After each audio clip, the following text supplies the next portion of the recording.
Hey, what's up, guys? Mike here, sitting at the table today. Got a different setup going on. Got some movies. Welcome to Mike's DVDs and Blu-rays collection. For you first-time viewer, let me take you through some movies in my collection, new and old, recommendations, etc. Today, guys, we're going to, let's see, what are we going to talk about today? Let's do this. I got some more Warner Brothers Gangsters movies. A couple of them are Warner Brothers. One of them is an actor associated with the Warner Brothers gangster crime movies of the 30s and 40s. I mean, basically, early 30s Warner Brothers and mainly Warner Brothers started the whole genre of the crime movie, showing some gangsters and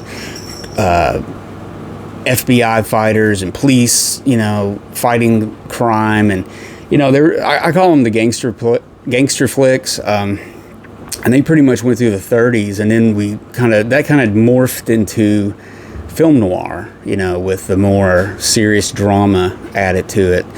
But Warner Brothers did it the best. I mean, I love their hard edge style. Really good. I mean, they've turned out a bunch of movies back then, so sometimes you really have to go through them and really, because some of them are just, okay. They're just okay, and but there's a lot to collect. So let's get right into this. Let's start off with the man who's closely probably kicked off this whole thing. James Cagney. I mean, I think Edward G. Robinson came first with Little Caesar in 1930, but 1931 you had The Public Enemy, one of the most famous Warner Brother gangster movies ever. I mean, just Hollywood movie ever, starring James Cagney and everything. This is a movie from a few years later, and it's really cool. This is from 33.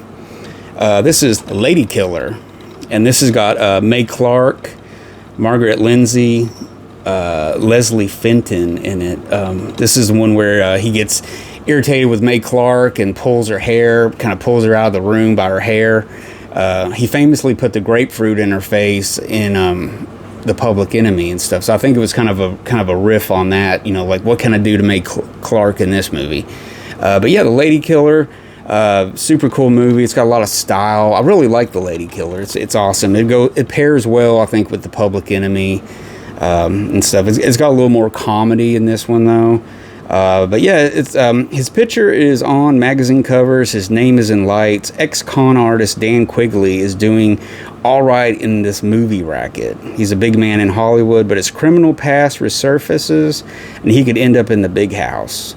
So yeah, it's got the comedy edge. He's a gangster. He's been in prison. He's getting out and stuff, but he's still got his old cronies are still around, and then there's the girl he's with has cronies, and she's trying to cheat and swindle him out of something, and it's really good. It's James Cagney really doing his thing, and his stuff, and I really enjoy Lady Killer.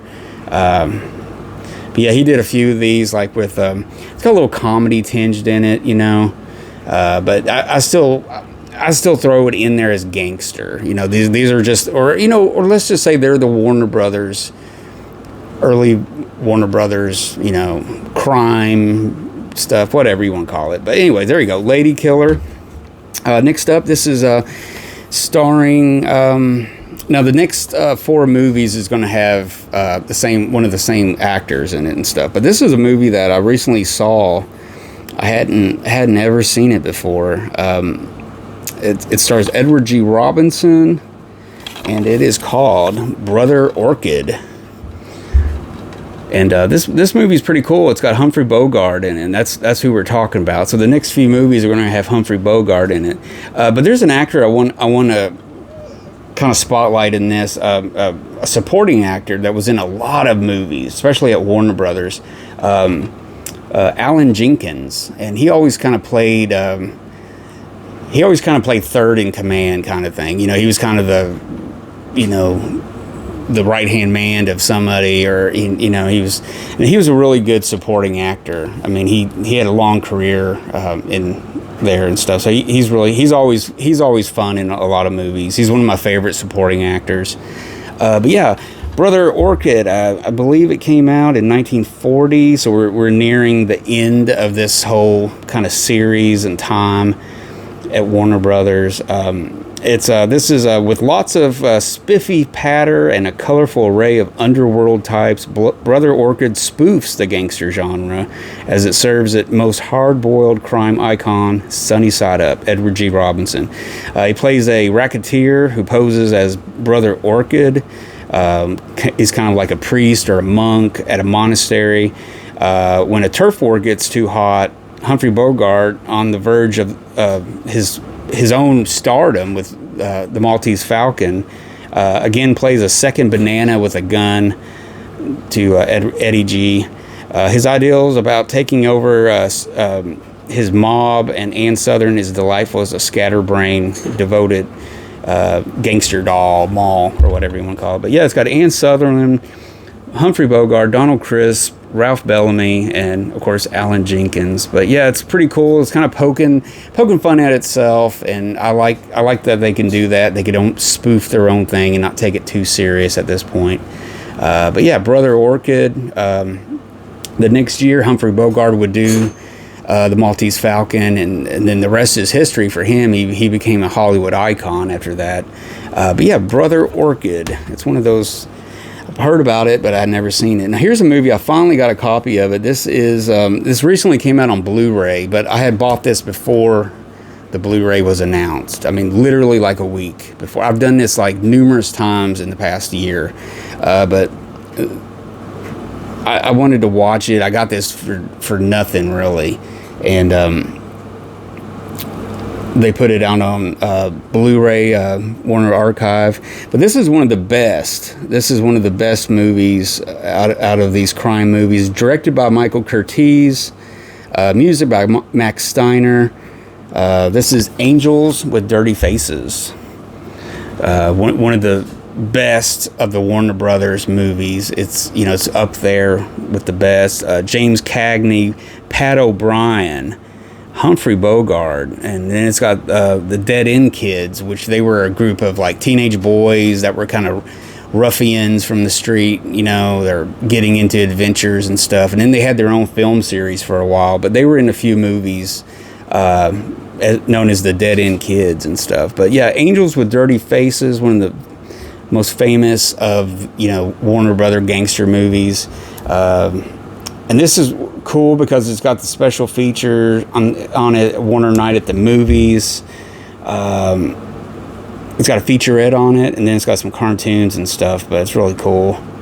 And of course, Leonard Maltin hosts Warner Night at the Movie, and I always liked the little bit that he gave. He would always give a little bit and made you really feel good. I kind of grew up on Leonard Maltin's movie and TV guide.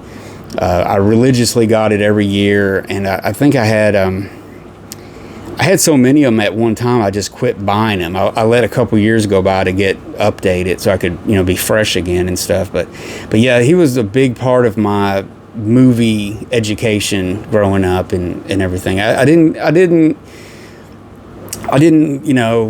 stay religious to everything he said, but it was nice to know information, dates, directors, and different stuff. But yeah, Angels with Dirty Faces, really good release. At this point, I would recommend just getting the Blu-ray, which is, I'm not sure if they restored it or not, because Warner has been doing that here lately. We don't know what they're going to do from time to time, and they come out with a great restoration. Here's a movie Warner Brothers, Humphrey Bogart did for another studio. This is later on in his career. This is 1955. So he was basically a free agent by that time, and he was doing different stuff. This is directed by William Wyler. It's got Frederick March, Arthur Kennedy, Martha Scott, Gig Young, Mary Murphy. This is The Desperate Hours. And really cool. And I think they remade this in 1990, I think, with Mickey Rourke or something. But Maybe a little similarities, but not really. But yeah, it's kind of like he's a criminal on the run. He's got a couple guys with him, and they basically, you know, take over this house and keep this family at bay. You know, a gun on them to hide out from the police and stuff. They hiding somewhere where the cops would never check. You know, in this nice neighborhood and everything. And I can't remember exactly how they chose that house and everything, but really cool. It's a great movie to let Humphrey Bogart kind of like a wine, you know, let him breathe a little bit, and he's really good. He's got he's doing what he does best, you know, and stuff. So yeah, the Desperate Hours. It's one of those Paramount movies. I think he did We're No Angels in 1953. That's a movie I need to pick up. Finally, guys, this is a movie he did for Columbia, 1947, the year my dad was born. This is directed by John Cromwell, and it stars the lovely gangster queen of them all, Lisbeth Scott. She was pretty much associated with the film noir for a long time. She did some westerns and stuff, but she's really one of those film noir women, you know, and stuff. But yeah, the movie I'm trying to talk about here is Dead Reckoning. I've always liked this movie. I always thought it was really cool. The fact that, you know, Humphrey Bogart and his friend are on a train. They're coming back from war. You know, they're on leave now, and his buddy's a big hero. And they're going to Washington to get his medal and stuff like that and everything. And then all of a sudden he just disappears off the train and nobody knows what's happened. And then Humphrey Bogart basically gets off the train and tracks him down and ends up figuring out he's got this other life and there's more to it and stuff. And Elizabeth Scott plays, I think, his former girlfriend, something like that. Arthur Kennedy, it's Arthur Kennedy is the buddy, I believe. Yeah, I think that's right. Oh no, what did I say Arthur Kennedy for? It's gosh, who is it? Who is his buddy? I don't know. I can't find it on here. Anyways, it's a good movie. I believe it's been in some DVD sets, collections with Humphrey Bogart, some DVD sets like that, stuff like that. I believe it's on Blu-ray, but I like my old trusty, you know, Columbia Pictures release and stuff, so it's pretty cool. I like it. So there you go, guys. Just a few more movies in that kind of genre, and of course, Dead Reckoning is film noir, so we kind of started from the beginning of, you know, Warner Brothers, you know, crime gangster movies, and we kind of ended it with film noir, which, you know, they kind of came full circle at that point. You know, it was 47, so that was a good year for film noir. It was just getting cooking really good after the war, World War II, so it's really cool. Humphrey Bogart, just a great actor. And there's a lot more movies I need to get by him to collect. If I'm going to really collect Humphrey Bogart, I got a few more to get. So there you go. I hope you liked this. Give me a thumbs up if you did. Comment, let me know what you thought and all that stuff. And subscribe, guys. If you haven't subscribed already, subscribe to my channel. And you can also hit the bell notification to let you know. It'll let you know when I'm releasing a new video to keep you up to date and don't miss anything. So until next time, guys, my name is Mike. This is my DVD and Blu-ray collection, DAG Films. Take care. Watch a good movie tonight. Later, guys.